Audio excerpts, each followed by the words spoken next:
Yo, it's Bader. I'm going to do another Twins player run here. So far, I've done 4 or 5 of these. It's probably the least popular of the videos I do, but you know what? It's actually my favorite. And when I started, I was thinking, man, I'm going to be doing these every week, and then I've kind of moved away from them.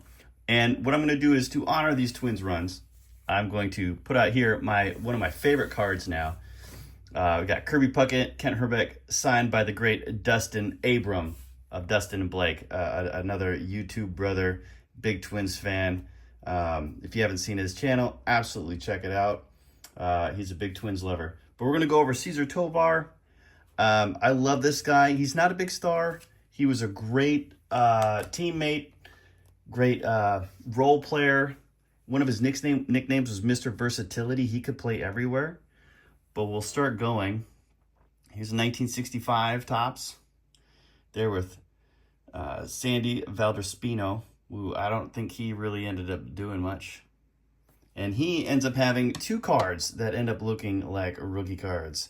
There's the first one, and then the actually much more expensive 1966. The reason why this is expensive is not because of the mega superstars that are on there, but because it is a high number card. And I wanted a really nice copy, and so I spent up for it.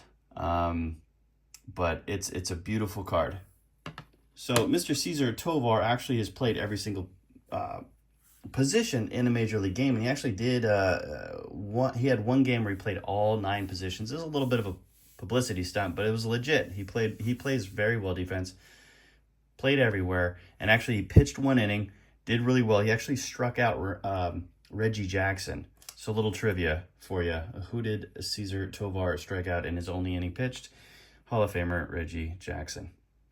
Here we go at a 1967 Cesar Tovar. Last time he played second base more often than not, and then Rod Crew came over. He moved over to third base and spent a lot of time in center field as well. But he kind of had a knack. I don't know how valuable that is when you can just go anywhere. If somebody's a little hurt, someone's a little beat up, he could move around. And here is a 1968. And there was actually a poll that was done in 1971 by Sports Magazine. And they polled major leaguers and they said, hey, identify the game's most competitive player.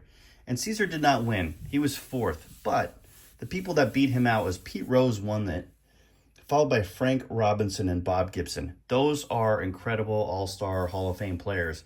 And, utility player Cesar Tovar was 4th in that. You got to know he's competitive if he's getting named. And that's the same thing about Billy Martin said about him. They said he's so competitive. He's such a good leader, such a good teammate, that even when Billy left the Minnesota Twins, he later went to the Texas Rangers. And when he was with Texas, he's like, hey, man, I got to have this guy. And they went ahead and they bought out his contract from Minnesota. So that's how much he was loved. Here's the 69, the 1970. He's like, give me the ball, put me in the game. I wonder how many gloves he had in his bag. Here's the very cool looking. It looks like a Topps. I don't have it in a PSA. I have this O-Pee-Chee, but I love the O-Pee-Chee backs. There you go. But Cesar was still a good player. He scored 120 runs one year. Led the league in hits one year, doubles a year, triples. That year in 1967, Carl Yastrzemski won the Triple Crown, and he won all of the first place votes. Carl Yastrzemski did, except for one, because some Minnesota Twins writer said it should be Cesar Tovar. So Cesar got 1 first place vote in the MVP in 67. But he also, it's not a fluke though, but he got MVP voting for 5 years in a row. So there were a lot of people who recognized that he was pretty solid ball player. Here he is, the 72. And that was my Twins player run. And then more recently, I decided, you know what, I want to keep going because he didn't play many years after this. He went to Texas, and then let's see if I can remember. He went to Philadelphia and Texas, and then to Oakland, and then he finished up in New York. So here he is with Philadelphia Phillies. This is a dog of a card. I need to get this replaced. And this is actually a binder filler card I pulled out just for this video. And This one I received recently.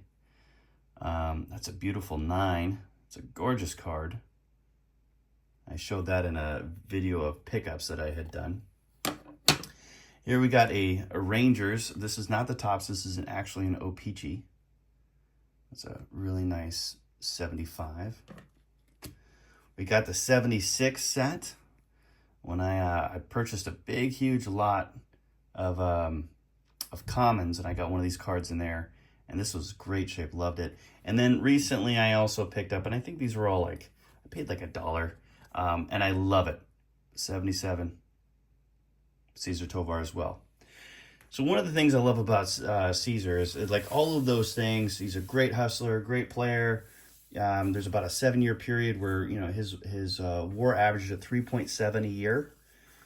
So very solid player. But what I do love is being able to grab a look in a quarter box or do something like that and see something that I get excited about. And it's something that I passionately believe in the hobby, that it is awesome when we all love greatness and the headliners and everything else. But when you got a player who's just a little under the radar, it can be a lot of fun, and you have to dig a little bit into the history to be able to do that. But I tell you what, when you open up a pack of baseball cards, if you're looking just for that one hit, just that one card, I want the whatever, the Shohei Ohtani rookie or the Judge rookie or just Judge or whatever.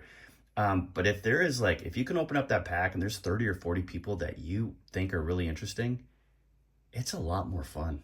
It is a lot more fun opening in cards and getting excited about each player. And it seems like we do that a little bit less nowadays. But that's a little bit of a end rant. But there's the Cesar Tovar run. Hope you enjoyed it. Bader out.